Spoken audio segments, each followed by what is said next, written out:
Hey, Hey, calling hey, Chris Anderson in London. this is Chris Henderson in London, calling Rick Beyer in Chicago. How are things? I'm doing well in Chicago, where it's about 50 degrees today. Well, it's balmy compared to What am I here. doing in here? I don't know. I don't know. We'll wait for a moment for people to join us to get started. Welcome to History Happy Hour, everybody. And I do want to do shout out especially to the people who are watching us after the fact, right? The people who are not here right now, but You yet want to you thank are them? here. I want to say thank you. We Okay. appreciate you too. And we're here. I almost interrupted you. No, go. Okay, we're here talking about history every Sunday at 4 p.m. Eastern on the Stephen Ambrose Historical Tours Facebook and YouTube pages, and everything we do is archived on the History Happy Hour webpage on the Stephen Ambrose Historical Tours website. And Chris, we already have a huge number of people here. Yeah, we do. And Marcus, you are first as always. So special shout out to Marcus, who always we know will be one of the first to tune in. We see Doug McCord here, and Lynn Hargrove, and Joe Strauss, Kathy Hurst, Lizzie Borden, and the names are just going so fast. I can't even see them all. Various people named Wally. I just say Wally, and that covers a bunch of people. Yeah, and a character in our show today as well. So, Chris, today is an anniversary. It is. 76 years ago today. What do you think it might be? I know I can hear everyone's Googling. Everyone's Googling now, so don't reveal. Don't reveal, please. What do you think it could be an anniversary of 76 years ago today? No idea. Okay, I'll give you a clue. Visual clue? Yes, please. Okay. Remagen clue. Bridge. The bridge at Remagen. So wow, you just pulled that out. Wow. Visited there a couple of years ago. So yeah, bridge at Remagen today. But Chris, there's another anniversary. That I'm gonna miss. Okay. Excuse me, I have to get my beer ready. Okay. 8 years ago today. You went on the wagon? The Ghost Army documentary premiered 8 years ago today. So cheers to the Ghost Army. Cheers. Everybody wanted that in. And okay, have I wasted enough time, Christopher? I think so, yes. All right, so give me a drum roll. Brrrr.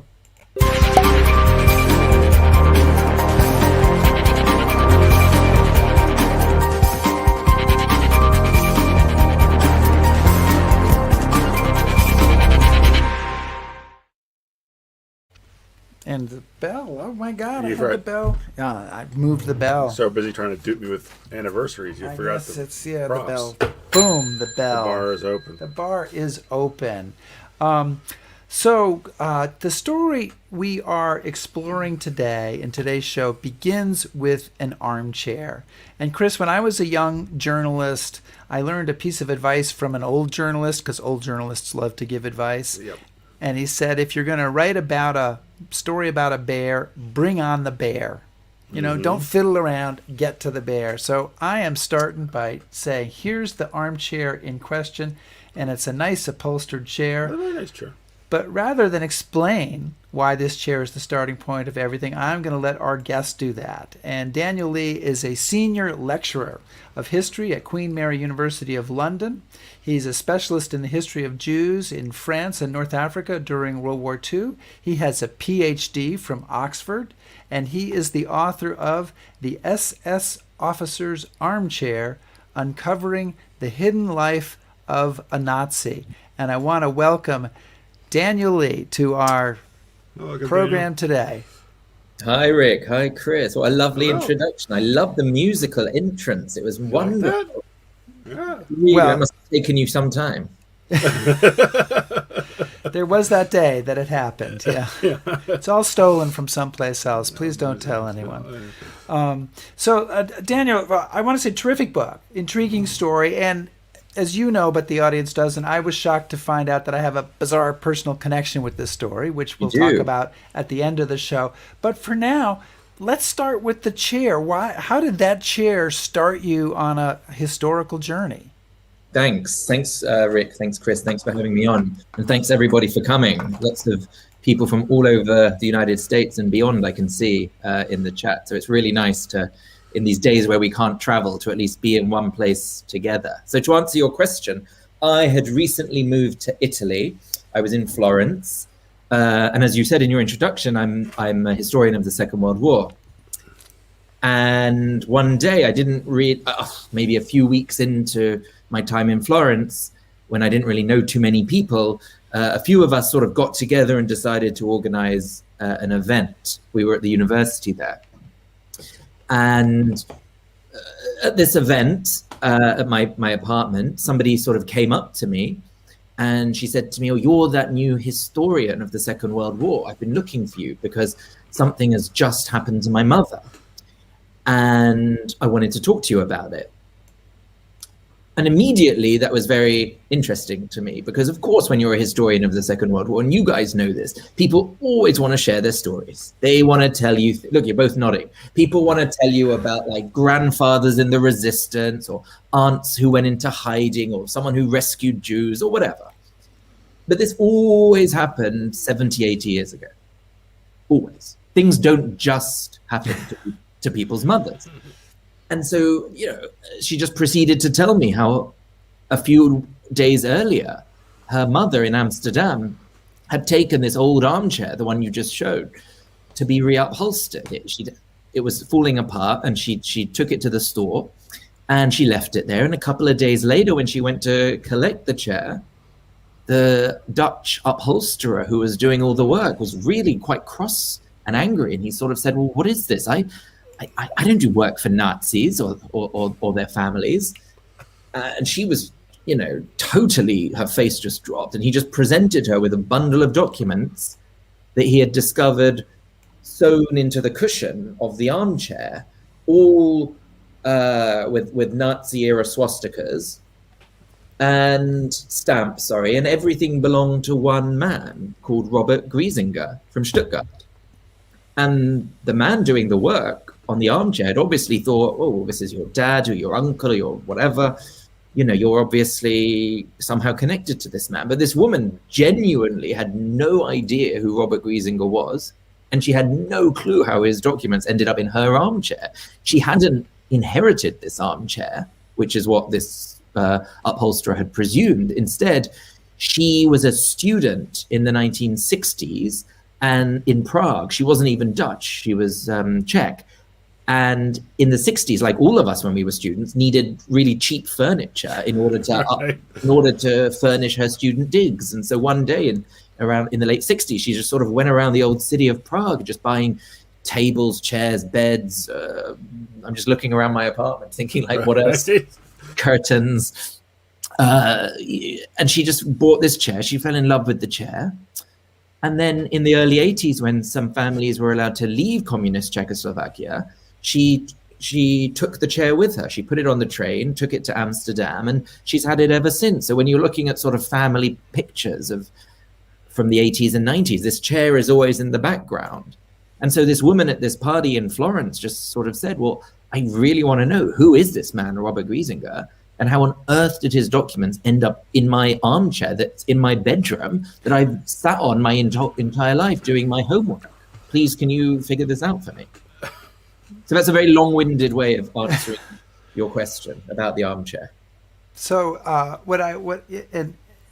we'll find out more about Robert Griezinger in a moment and why this was worth pursuing. But one of the things that you discovered in investigating in Prague in this was that people there told you that upholsterers there told you that a lot of armchairs come in that like something like 1 in 10, was that the number, that have some kind of documents or photos or something? What, are you kidding me? 1 in 10? No, it was sort of like 1 in 3. It was like, honestly, it was extraordinary because first I was so obsessed with this armchair. I wanted to write the story of the armchair itself. I thought that was the most interesting part of this story.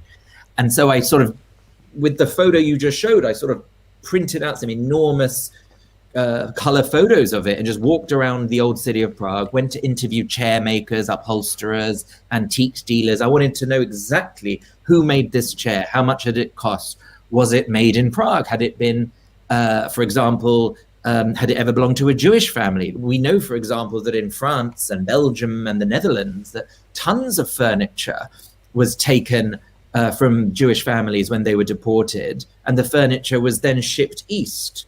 often to furnish the homes of Nazis in newly conquered territories like the Protectorate, so Prague, or to furnish offices. So it was very common. And anyway, I just really wanted to know as much as I could about this one chair. And so there I was going in and out of all these shops in Prague, trying to find out everything I could.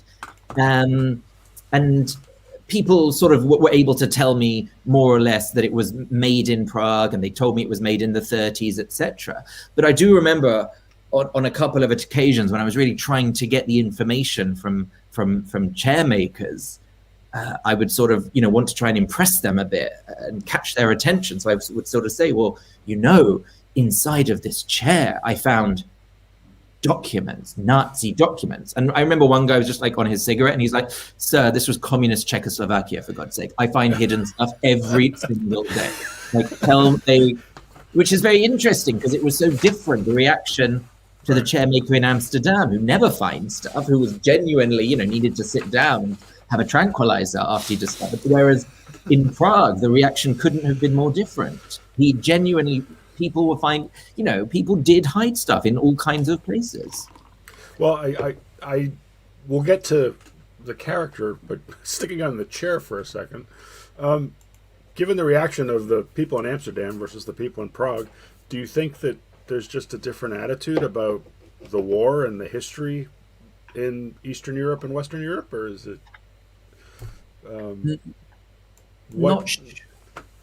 It's a good question. I'm not sure. I think, there obviously is a different relationship to the Second World War, but I'm not sure how far the discovery of, the items of one Nazi might have. Well, no, just that people in Eastern Europe are like, oh yeah, just another, bit of papers from a time, yet another really bad time. Oh, I see. Versus Western Europe, which is like, oh my God, That's an interesting one. I just feel like with the chairmaker in Amsterdam, and it would have been the same in Prague, actually, but the war, it wasn't that long ago, let's face it. Amsterdam was occupied by the Nazis. It was just like in Prague, it was a brutal occupation. So, any sort of sign of resistance would have been put down at any point. So perhaps the chairmaker in Amsterdam might have had more of a personal connection. Right. He might have had an uncle or a father who was shot. So I think, it's always important to sort of know some of the context. Right. Anyway, getting to the character, you say, and I'm going to quote here from the book, you wanted to see whether following the trajectory of an anonymous man could reveal anything new about the complexities of living under Nazi rule. So what is it that you discovered about the complexities? Right, because this guy is a total nobody, as I make very clear at the start of the book. The guy, Robert Griezinger, born in Stuttgart.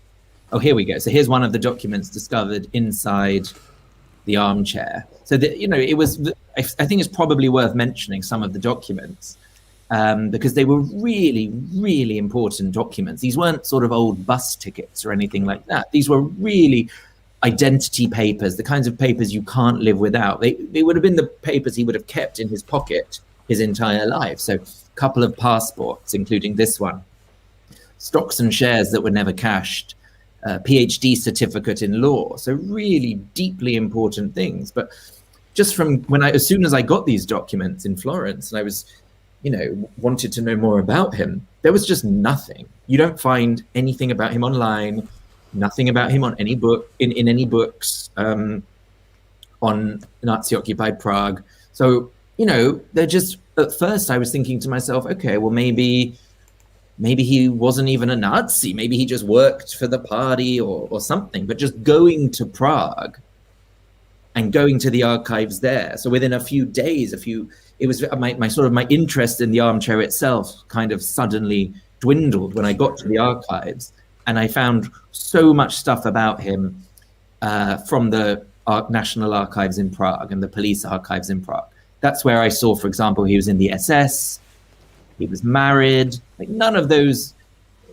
There was no sort of Nazi, nothing obviously Nazi about him from other than swastikas.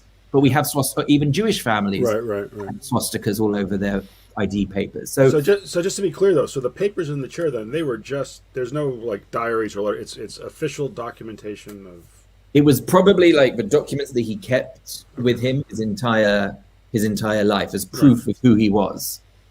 And so going off of these documents, that's what led me towards, now that I had a name and a date of birth, I was able to sort of obviously find out much more. And for so long, there's just all these books. We know that there are so many books on Hitler, Himmler, Heydrich, all the H's, etc. And, when we get beyond Hitler's inner circle, it's very hard for us sometimes to actually name other Nazis or know too much about them. So I was just thinking this might be an interesting opportunity to learn about one of Hitler's nameless or faceless followers.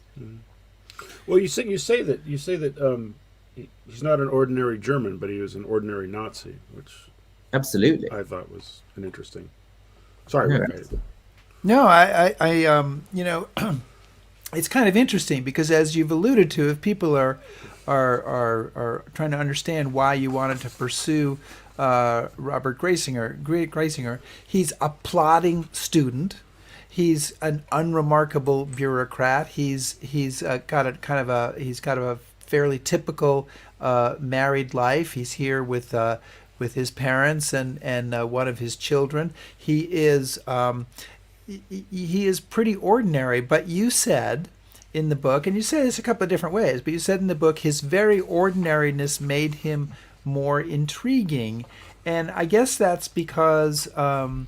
What we always have to remember, and maybe you can sort of comment on this, is that the big name Nazis couldn't do what they did without 10,000 enablers. And exactly. It's sort of interesting to then try to understand, and I think that's kind of the cool thing about the book, is try to understand the life of one of these enablers who probably thought of himself as just a good, loyal, Absolutely. upstanding citizen. Oh, that's exactly what I'm trying to do in this book. Really just hone in on one person, one enabler. Just like forget the guys at the top. Like who was out there sort of allowing this to happen? Who was giving them their support? Who was enabling this, and why? And that's what I'm really interested in unpacking here. So what was his trajectory then? I mean, so he was, as we saw on the document, born in Stuttgart, 1906, and. As so many of the people listening and watching tonight will know, this was a really, really critical time to be born.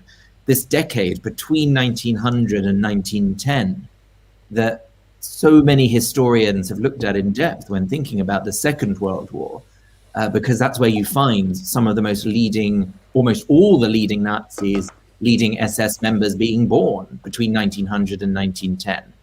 The war youth generation, these young guys who are too young to fight in the First World War, but my God, just the First World War just totally marked their lives. Not just the war, but in the months and years that followed 1918, it just totally devastates them. Germany, nobody of his age or his class would have thought for a moment that Germany might lose the First World War. Germany wasn't invaded, it wasn't occupied. So for these young people, the end of the war in 1918, this defeat, this fear of communism, fear of Jews, Bolshevism, etc., it was all sort of too much for people of his class to handle. So that's really what sort of inspired him and many others to think about a new way to rebuild Germany, and that's what sort of drove him towards Nazism. But that's that maybe we can talk about that in a few minutes, because it's not something that he was attracted to immediately. It really did take him a very, very long time to bet on the Nazi horse, so to speak. But he was somebody who came from a very, very good background in Stuttgart, Protestant background, upper middle class and military. His father was very high up in the military in the Kingdom of Württemberg, worked close to the king. And what's interesting here, I suppose, when talking about his father, because the money came from the mother's side, she came from timber. The father was actually born in New Orleans. His father had moved to Germany so after the Civil War and Reconstruction, when things weren't too good to be in cotton in New Orleans, he sort of looked to Germany and thought, oh gosh, look at Bismarck, look at the wonderful industrialization and economy there. I think let's maybe that's where we should sort of move to. So his family sort of up sticks, and they'd been in New Orleans since the 1720s, part of his family. So here's just one example of something I found in the family's archives. And this was actually sent at the beginning of the 20th century. So even though his father left New Orleans in the 1880s, they still continued to maintain a relationship with their American family, sending each other postcards and letters and all sorts of things. So this is that picture you just showed was a picture of the house which his cousins lived in New Orleans during the 20th century. That wouldn't have been, sorry. No, I'm sorry to jump in, but just to clarify for people, because we're talking about a number of different characters, and I think it's really quite striking. The man who's the SS officer at the heart of this story, Robert Griezinger, his father is born in the United States because his grandfather had gone to the United States to seek his fortune or whatever, and then decided, nah, it's not for me here. I'm going back to Germany, and reverse emigrated.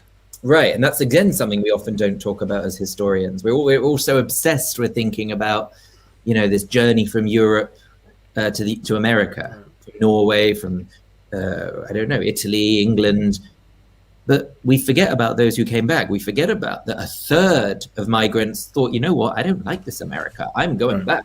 So, so this is, in terms of his family, so Griezinger, who I write about in my book, the SS officer, his grandfather was German, came to New Orleans, didn't speak English, but it didn't matter because half of New Orleans was German in the 1860s. So there was German cinema, German theater, German literature. He was able to get by without really speaking much English. But the person he married, Lena, had been in New Orleans since the 1720s. And when I was sort of in the archives in New Orleans, it was very interesting to sort of trace her family and see the numbers of people in her family who at one time or another had owned an enslaved person. And she was extremely close with her grandson. She lived with her grandson. She left New Orleans in the 1880s and settled in Stuttgart. Sorry. No, I was amazed because there's just that picture of her in the book. And I just looked at that picture and I thought, God, what that woman has seen and how she must have been able to process her own history and her family's history from New Orleans and the Civil War and Reconstruction. And it's crazy. Yeah, that's not what I was thinking. When I first started working on this Armchair, I never thought I would end up in an archive in New Orleans. Right. When it started raining, I remember the archivist blew a whistle and just sort of everybody had to pick up papers and put them on the top of. It was after Katrina, so I think everybody was very worried. But yeah, it was a great place to do research. Frightening. Well, and it's I'm pushing the wrong buttons here. This happens to me sometimes. Where's the production staff when we need them? Huh? I'm a little upset. So you're telling the story of a I guess we'd say a low to mid-level Nazi, and he rises as time goes by in the story, and he serves in various forms. And there's a couple of things that I thought were really interesting, and one is that he is a member of the SS. Yeah. But reading your book, and Chris is probably more knowledgeable about this than I am, so he may not have had this feeling. But reading your book made me feel like my understanding of the SS was incomplete, because I think of the SS kind of like you see it in the movies, right? Right. And it's either guys in black leather coats or it's guys in black uniforms, and they are a terror organization and they are Hitler's paramilitary force. But it also seems that simultaneously, I mean, Greisinger's in the SS when he's a law professor. He's in the SS when he's a sergeant in the Wehrmacht. So it seems that it's simultaneously kind of like a men's club and political organization. Like, hey, join the SS, and and he would have been he would have been very familiar with this kind of sort of male bonding, if you like, from his university days. Because as I said, he was very right wing from his nationalist family. totally anti-Weimar, anti-Jewish, anti-communist, etc. Who just wanted, it was so humiliated by what had occurred in World War I that they wanted to try and rebuild Germany. So he went to the most right-wing university, Tübingen, to study law. And all he ever wanted to do was join one of the dueling fraternities. It was we even have a picture here of his dueling fraternity. And it was really, really important for him to be part of this club. And being a member of this club actually stood him in good stead for later when he was in the SS, and also later in Prague. There were a lot of connections I was finding between his university, his dueling association, and then some of the people we meet later on in the story. So he joins, I suppose it's worth mentioning that he comes very, very late to Nazism. He's not one of these people who we see in sort of the early, mid, or even late 1920s. He doesn't join the Nazi Party until 1937. Like, it's extremely late when we think about it. And the reason for that, one of the reasons, is probably because he came from, as I said, he's from Stuttgart, he's from the Kingdom of Württemberg. And in this part of Germany, Nazism did not take off in the same way as it did in other parts of the country. When we look at the elections for Hitler in 1930, he did extremely well, obviously. I think the Nazis came second in 1930. But when you look at how many people in Württemberg were voting for him, not that many. It took much, much longer for the effects of the economic crisis to affect that part of Germany. This is not to say that Griezinger would in any way have been a liberal or anything like that. Far from it. From looking at his mother's diary, that was one of the most fantastic sources I had for this project. His mother kept a diary and wrote in it every single day. Okay, so here, for example, we have an extract of him as a little boy with his mum holding his little brother, when that's little Robert sort of clutching his mother's thigh. And so from her diary, we see sort of the politics of the family, we see who they voted for. And of course, it was one of these extreme right, monarchist, conservative parties. So, yes, there were no Nazis. There weren't that many Nazis in this part of Germany in the late 1920s, early 1930s. But what I'm trying to get at is that by the time the Nazis did take power in 1933, Griezinger had already been a member of these right-wing conservative nationalist clubs. It was very easy for him to think, oh, well, I'm not a Nazi now, but it's definitely something that I could see myself getting involved with. And that's something he did very quickly. And he did so, sorry, this is a very long, rounded way to answer your question. He did so by joining the SS. Because in early 1933, Hitler said, that's it, no more party membership. I'm sorry about that. We're not having any latecomers to this. Yeah, that was really interesting. Did you know that, Chris? Because I didn't know that there was a 4-year moratorium on joining the Nazi Party. Yeah, well, they had a lot of paperwork to catch up on. It's like, sorry, we don't want any newcomers. But so he's looking for an alternate route in, basically. Exactly, and his background, his pedigree, the fact that he's a lawyer, he has a PhD in law from one of the finest universities.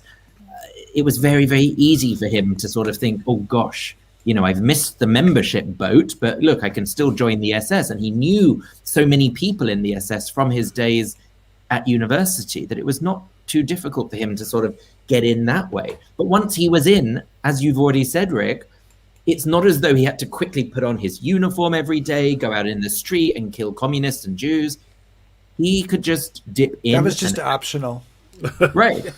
He could dip in and out of membership as it suited him. That is something a lot of people, when reading my book, they've written to me about. They thought, oh my God, I thought being the SS meant, working in a concentration camp or working in one of the main ministries in Berlin. But no, like the SS in some ways was a club which you could, you would have to do the minimum basically. You paid your membership fees. And you had to go every week or every other week to a 2-hour meeting with the other SS men. And you would sing, you would listen to speeches, you would do some sport. And often there were lots of events that involved bringing your wife, bringing your children. It was it's important to help with the housework, I noticed. Yeah. Well, it was important to be part of this SS family. Wow, it So it sounds. wasn't. It does. This is, the idea that everyone in the SS was treating it as a full-time job is completely not the case. The General SS, which was the largest SS, some people just they paid their membership fees. They went once or twice a month, and that was it. So it was really up to them. But you can tell that some people are being promoted very, very quickly. So obviously, if you're being promoted, then you're obviously doing something right. You're going to more meetings. You're taking it more seriously. I don't know if this is getting too far off track, but you mentioned that of 80% of the SS that actually had degrees, they came from Leipzig, Munich, Göttingen, or Heidelberg universities. And so one of the things that I've always been interested in, and one of the things I've always found so shocking, is these are highly educated people. Yeah, they're not rabid, thug. These people are smart. They have PhDs and whatnot. How is it that the universities went so wrong? Right, the university is supposed to be the place where you can talk about ideas like this and say this is just nonsense. Even in the 1920s, before we get anywhere near Nazism, sort of the early 1920s, just after the First World War, that's where we see some of the most extreme nationalist societies, if you like, forming. The most extreme anti-Semitic, the most extreme anti-communist. You just need to look for your local university, really, and that's where you're finding so many faculty members. Like, for example, Tübingen, which is where he went. They said, "Oh, you can't be a Jewish member of our dueling society," which was completely ridiculous because there were no Jews in the university, no students, no faculty. Right. It was just, there were certain universities in Germany which everybody knew were extremely right-wing and totally against Weimar. Well, and moving on from that, I guess a follow-on question is, after the war, you say that, a lot of these academics that survived the war just go back to teaching. Oh, easy peasy. You mentioned, I think you said 24 historians were barred from re-entering the faculty. But so do they have an effect on how people started to look at the Third Reich after it had happened? It's really, really interesting. It took so long for people to really look at, for example, academics and especially historians. It was really hard to be a student and ask your PhD supervisor, "Oh, what did you do in the war?" You didn't want him or her to fail you. So I think it took a very long time for people in Germany to look at the universities and to really sort of go through and sort of work out who in the university administration was doing what, who was a member of the SS, who was the SD. So, for example, in the university where Griezinger was working in the late 1930s, that initiative has only been done in the last 5 years, which is ridiculous when we think about how late this is. Well, and you wrote about that, and there were two things about that. One is that you said that they're going through the archive, looking to see, they're looking to see who did what, but the archive was also kind of edited a little bit before they started going through it. Exactly. So after the war, of course, there's all sorts of weeding that happens. We know this happened all over Europe. Like in France, which is the country I know the best, it was sort of a top-down policy that from 1946-47, all documents that mentioned the word Jew were to be taken out of a public archive. And this is what happened. So from the late 40s, archivists were responsible for doing that. And we see similar things happening time and time again in Germany, where you have these organizations, universities or whatever, who are going through and rewriting their own history to make themselves seem as though they weren't complicit in what had occurred only 15, 20 years earlier.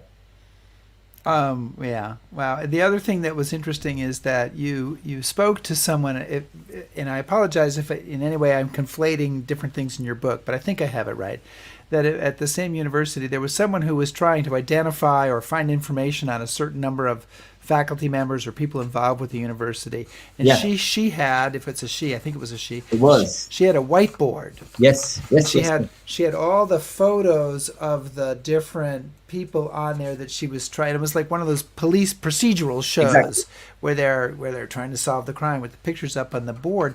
And I was wondering, to kind of transition a little bit to your own research procedures here, did you end up having a whiteboard like that? And did you, how did you figure out how to pursue this story? Does getting a PhD at Oxford mean they teach you all sorts of secret research techniques? Or did you have to, like the rest of us schlubs, did you have to figure it out on your own? Exactly. It's funny you mentioned that whiteboard, and I can still see her office now. It was amazing. She was going through every single professor in the university and looking at them in the 1930s and what Nazi organization they belonged to. So she would have a picture of them, the SS, SD, or whatever, SA. And then we had lunch and we went over to a different part of the university.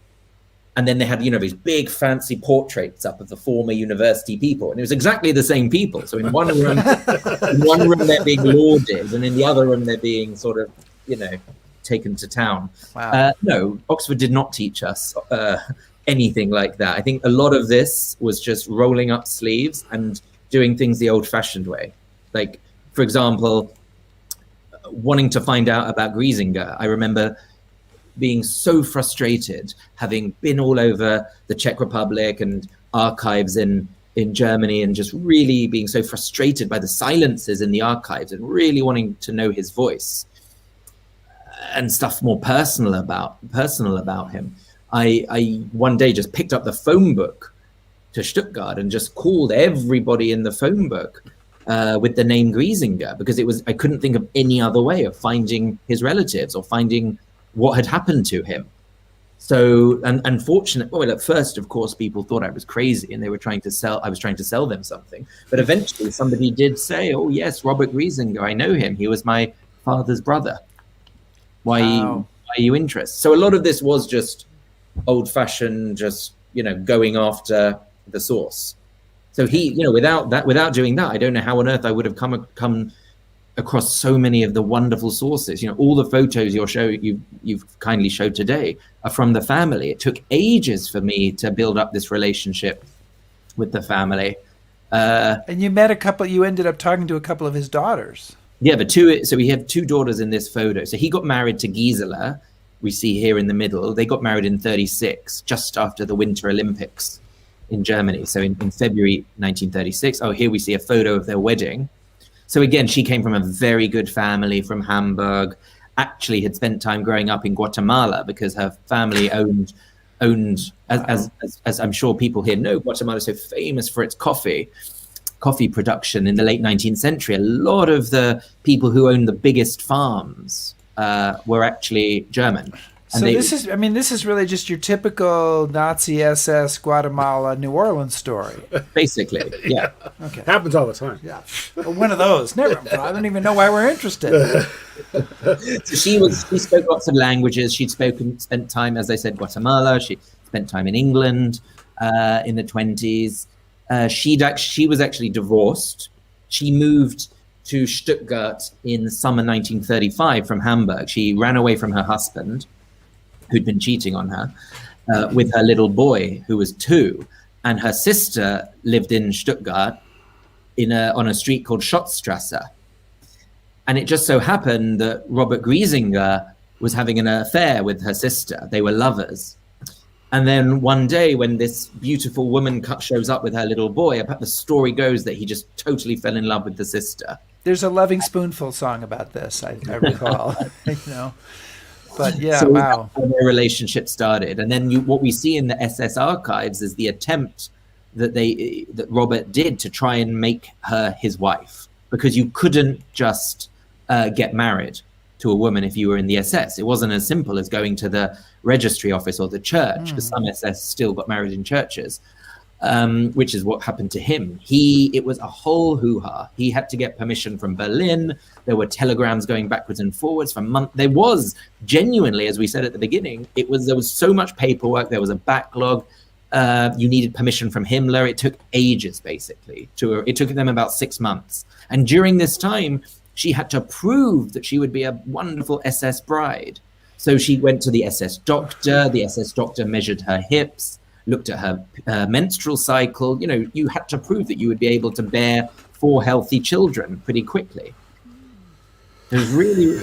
I mean, it's crazy, right?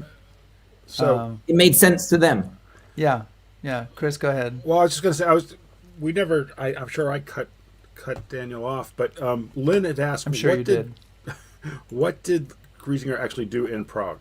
So Oh, no. We definitely didn't even get anywhere near Prague. I want to make sure I didn't cut. That there are questions in the chat. I haven't been paying attention. There's many questions and comments, but Xavier talks but about Robert we do have a Paxton. question about what he did in Prague. So he Okay. goes to Prague in 43. He goes to Prague in 43 because he is so pissed that in summer 1939, he doesn't get a fancy posting.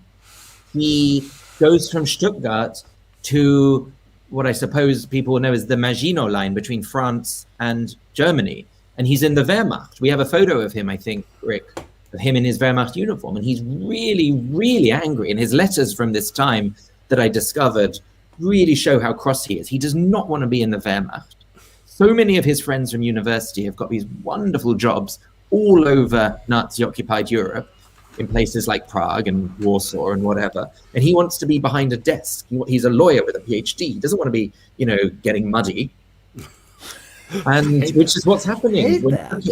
It's awful when you sort of read what's going on when he's invading Belgium and France and what have you. It's really with the horses, and there's a lot about horses in the diary. Anyway, Well, and he's like a officer in the SS, but he's a sergeant in the Wehrmacht. It's really hard to understand, I think, for some of us who aren't steeped in that. it's because, quite simply, he wasn't as we keep getting back to, and you're right to keep reminding everyone about this. The SS was not his bread and butter. It Right. wasn't his full-time job. If it was his full-time job, the situation would be different. Right. He was working in the 30s at the Gestapo in Stuttgart. He was a lawyer at the Gestapo. And then he kept on being a lawyer, but never permanently for the SS. So this meant that when war broke out, he was just like any other conscript. He had to put on a uniform, say goodbye to his family, his pregnant wife, who had a baby in December 1939. So he was able to get a few days leave to come back, see the baby in December 1939, and then go back to but nothing's even going on, as everybody knows. He's just sitting on this stupid frontier between France and Germany for 8 months, playing cards and doing nothing. Yeah. And then all of a sudden, the war, stuff starts to happen. They move into France. They occupy France. He has this amazing summer of 1940 in France when, France capitulates and the Germans sort of, they divide the country up, etc. So he's having a very good time preparing for the Nazi invasion of Britain, which everybody knew was going to happen, Sea Lion, in July, August 1940. So they're doing him and his unit, they're just sort of, training in the River Loire for the landings that they're about to do in Britain. But of course, this doesn't happen. He goes back to Stuttgart. And then in June 1941, he's called up and he starts heading east. And again, part of the Wehrmacht. And as everybody here tonight will know, him and the other soldiers, they're just like scratching their heads. They're thinking, why are we going east? This makes no sense. We've got this wonderful pact with Stalin. Why could we possibly be going east? And from looking at the letters and diaries of this time, what we see is time and again, so many of these men are writing things like, oh, well, we must be going to fight the British in Palestine, or we must be going to British India, and Stalin's just going to let us through. They had no idea that they were about to invade the Soviet Union in June 1941. It was such a surprise to so many of them. And so he's part of this invasion of the German invasion of the Soviet Union in June 41. He's headed east to through Ukraine. He actually comes across the village, when I write about this in the book, where my family came from before settling in London. And then he gets wounded, really badly wounded, at the Battle of Kiev in September 1941. He goes back to Stuttgart. And then finally, he managed to make himself better, and he gets sent to Prague. So that's how he ends up in Prague. there's so many questions that people have, and sadly, every week it seems like we wish we had a 2-hour show instead of a 1-hour show, but yet somehow we stay at 1 hour. But I do want to bring up a question that Frank Cook had here, because I think it's a terrific question, which is, what happened to the documents? Did the chair owner keep them? And also, does she still have the chair? So some inquiring minds want to know about the documents and the chair. Look at can you put the chair picture up again? Because it's got this, of course, this is a beautiful new cushion. This is the newly upholstered chair, right? Of course, because, look how lovely that is. The old one, there's like bits coming across at the seams, etc. Swastikas coming out. Yeah. Right, it was falling apart. But no, this is definitely still in the apartment in Amsterdam. As I said, it's something that has been in the family since the late 1960s. They weren't going to part with that anytime soon. The papers that were discovered inside, they decided that they wanted Griezinger's children to have them. So I was able to introduce the owner of the chair to Griezinger's children, and they sort of just mailed them, in the normal mail. to one of his daughters, who today lives in Switzerland. I think Chris and I probably have both had the experience of veterans from World War II mailing stuff that would strike you as absolutely priceless and not to be trusted to the U.S. mail. Of course, the European mail. Royal mail is different. Yeah, but some of these people will put things in the mail and not even think about it. So pretty crazy. Right. I had a heart attack when. I know. I've had several of those heart attacks. It's amazing I'm still alive. So, Daniel, one of the questions I had now, a couple weeks ago, we had Philippe Sands on to talk about the rat line, and it's really difficult not to make comparisons between the two books.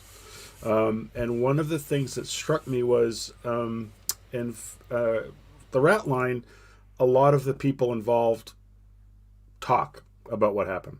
They talk about the story. They talk about their fathers. Whereas in your book, you seem there's a lot more reticence on that part of people, the family, but also just the neighbors and the houses that you went to. It's difficult to get people to talk about this. Yeah. So I'd kind of like to get your thoughts about that. I'd also like to know, what do you think is the more common reaction? The reaction that you received or the reaction that Philippe received? I mean, I was so lucky that I had this extraordinary story of documents hidden in an armchair that I could just say, hi, I've got these documents. They're your father's, clearly your father's. Mm-hmm. Could we have a chat? Without that way in, I don't see why anybody would ever want to talk to me or anybody inquiring about the past. I think post-war Germany would have been a really, really tricky place to grow up. I think, my goodness, when you think of those sort of the silences that just surrounded all these families in the 1950s and 60s, so many people trying to ask their parents questions about what they had done during the 30s and 40s and just not getting a satisfactory response. And these silences often just stayed inside these families for a very, very long time. And that's certainly the case with Griezinger's family, where it was just not at all discussed. They tried, his daughters tried and tried and tried. I mean, it's no spoiler for me to say here, I say it on the first page of the book, but Robert Griezinger died in Prague in 1945. I'm not giving anything away here. But for his daughters, who were sort of 8 and 5 at the time, it was something that was so tragic, so awful for them. And they tried to get questions. Their mother remarried very quickly after the war, so there were no sort of photos up of their father. It was very, very hard for them. And nobody just wanted to answer their questions. So really, until I sort of came along looking, 70 years later, they knew nothing whatsoever about their father. Because as I said at the start, there's no information about him online or in books. You have to go to these archives if you want to know precisely what people did. Although I did see a moment ago in the chat that somebody had asked about lists of SS, and that is quite possible. I think a lot of that is online now. Yeah. SS numbers, you can actually sort of trace people one by one. I've just always been very interested in how, which is why I find your book so fascinating, is how the Germans deal with the legacy of the war, right? And how that's changed over the time. I mean, as I said earlier, like the end of the war must have been crazy. Look, in 1945, there were 8 million party members, 8 million. And yet, when we look at Nuremberg, the trials, 24 senior Nazis put on trial. Right. And then, between 1945 and 58, there was something like 6,000 people put on trial when we know there were 8 million members. So there's only 7,994,000, right? So I think a lot of these people, there was this very sort of, this amnesia was setting in, as I said, the secrets, and just not wanting to foul in your nest, I suppose. Well, you talked about 0 hour. It's like they reset the clock to after the war. And yeah, the war had been terrible. Everything before it didn't happen. Well, and a lot of people thought that they were the victims because of how terrible life was in 1945. Once the Allied bombing, once people were on the streets, there was no food, there was sickness, there was just bombs flying. People really often, I think, in Germany felt that ordinary Germans had been the victim. Yeah, well, you talk about it in the book, and I'd like to get your thoughts about your research assistant in Stuttgart saying, and you had mentioned that you had a relative that flew in the RAF and flew. Yeah, my grandfather. And she said, well, then, your relatives caused pain too. And I thought, wow, there's a lot to unpack there. But false equivalencies, kind of strike me there. I didn't know if you were kind of taken aback when that happened. Or, of course. No one's ever accused me of being a relative. You're so used to talking to children or grandchildren of Nazis and sort of, well, I am at least anyway, and they sort of sometimes apologize, or they're very sort of respectful, and many of the ones who I talk to at least. But no, I've never actually had sort of, the shoe has never been on the other foot before. So the fact that my grandfather was dropping bombs on Stuttgart in 1944, it was sort of a moment where, gosh, yeah, I have never expected, especially as a British Jew, who, as I wrote about in the book, so many of my family were also killed in Central and Eastern Europe during the war. So it really was I did have to step back and think about what that meant, that so many Germans had been affected by Allied bombings. So here I was reading your book, and I get to page 149, and you write about the fact, and you mentioned it earlier in the interview, that Robert Griezinger buys essentially a condo, or he rents an apartment in this building that we see here, and it's on a street called Schatzstrasse in Stuttgart. And this fact totally rocked my world, because, as it turns out, in 1961, when I was 5 years old. Now everybody knows how old Rick is. Yeah, you do the math. Okay, I lived on Schatzstrasse. And here's a picture that my sister Kathy Hurst supplied of the house we lived. It was about, 2/10 of a mile, 3/10 of a mile from the Griezingers. My father was a visiting professor in Germany at the time, and rented, somebody rented, I think, for him an apartment kind of unseen. It turned out that the landlady, Frau Zeitvogel, was operating a very interesting business out of one of the top floors involving young women that raised some eyebrows in the neighborhood. And this is that house today. This is what it looks like more recently. And just to point out, Schatzstrasse is not, Daniel, as you know, because I know you've been there. It's not Michigan Avenue in Chicago. It's not Pall Mall in London. It's a small, quiet little suburban Stuttgart street.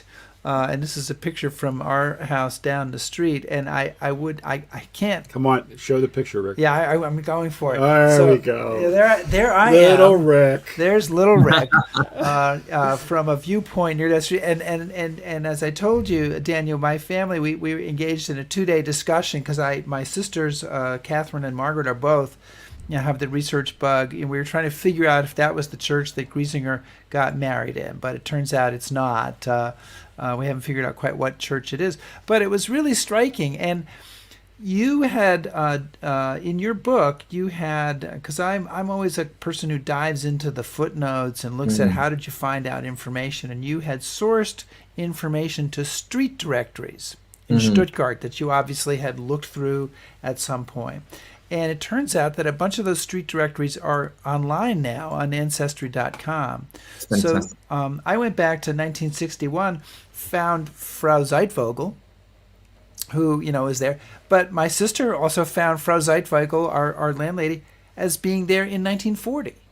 Wow. So they So could have she been was there neighbors. through the whole war. She could have known the Griesingers, Or right? maybe her husband was in the SS and maybe they went to the same meeting once or twice a week.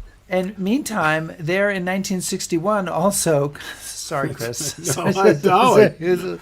but meantime, I also looked in the 1961 directory, and Wally Griesinger is in the Yeah, 1961 phone directory in Stuttgart. she died Who very late. She was Robert? the Yeah, she was the, so Robert's mother. She was the only member of the family to go through any kind of denazification but she after. was still there, so I could have, had I only known. My 5-year-old self could have marched over to her house and demanded to know about her Nazi SS son. And I'm not sure what kind of interviewer I would have been at the time, but to me it was it's easy to forget. Even though we talked to veterans who were involved in fighting in World War II, it's easy to forget how close it is to us, Yeah. how much overlap there is, how these people, it is possible to connect with people who knew people. Right. Although I would say that, and I think we've noticed this with COVID, the numbers of elderly people in their sort of 80s and 90s who in the last 2 years, have sadly died. I think that, we are getting to a point now where this kind of history isn't going to be possible to do in 20 years. I was able to do this history because the daughters and the nephew welcomed me into their homes, and they were able to, they knew, they had the information at their fingertips that they'd kept up here. They knew who was who. They knew who was related to who and how, and they were able to show me the documents. They were able to take me to the attic and sort of say, oh, have a look at this, have a look at that. I just don't think that will be possible in 20 years. There won't be people left with memories. And I think a lot of people, in my experience, when they are clearing out an elderly relative's house, a lot of the papers just get thrown out. It's very, some of as historians, it's sort of the biggest tragedy to see these diaries and letters just being put on a skip somewhere. Well, Daniel, what you've done with his life is remarkable. I mean, I think it's safe to say that you've kind of brought him back from complete oblivion, because even his daughters didn't really know that much about him. So you've put together this life, and it's fascinating and it's illuminating. One of the things I'd just be curious to know is, are there things that you just weren't able to find out? Things that parts of the story that you're like, gee, I wonder what or if, or without giving anything away you don't want to give away, but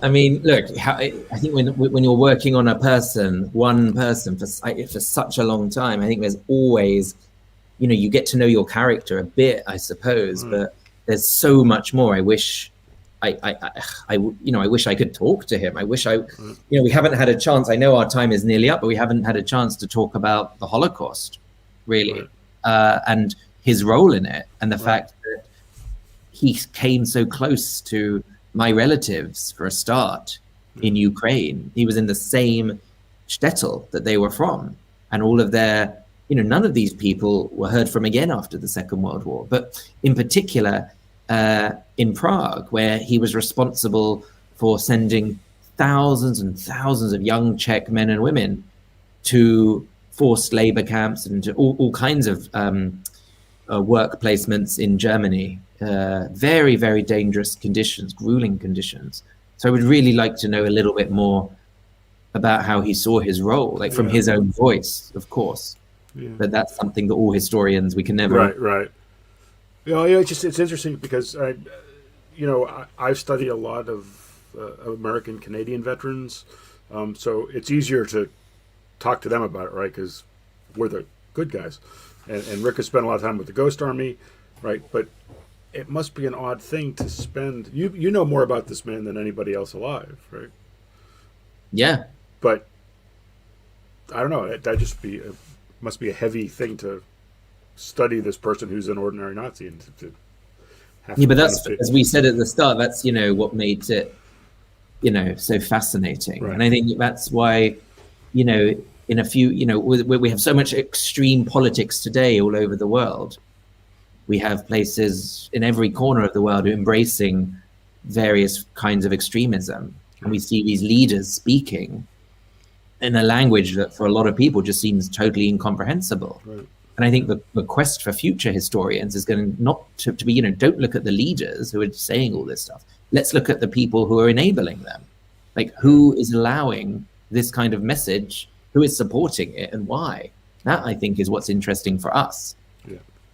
Well, Daniel Lee, I want to thank you so much for joining us today. What a great hour it's been, and we really, really appreciate your sharing time with us. And I want to remind everybody that your book is called The SS Officer's Armchair, Uncovering the Hidden Life of a Nazi.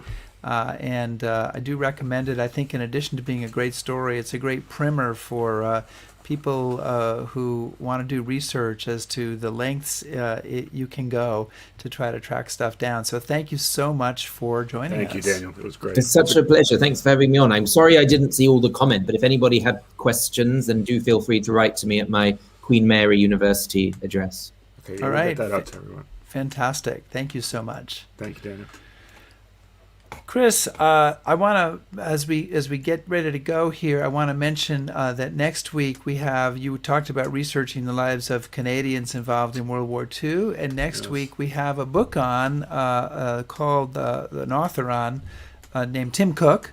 Yes. And his book is The Fight for History, 75 Years of Forgetting, Remembering, and Remaking Canada's Second World War. Did you want to say a word or two about that? I just, as you know, it's a subject that's near and dear to my heart. Oh, I know. I've been a fan of Tim's work for quite some time, and I'm really looking forward to talking with probably one of the world's leading historians about the Canadians and the forgotten Allied army of World War II. I'm looking forward to it as well. So that's something next week on History Happy Hour. All right, folks. Stay safe, everybody.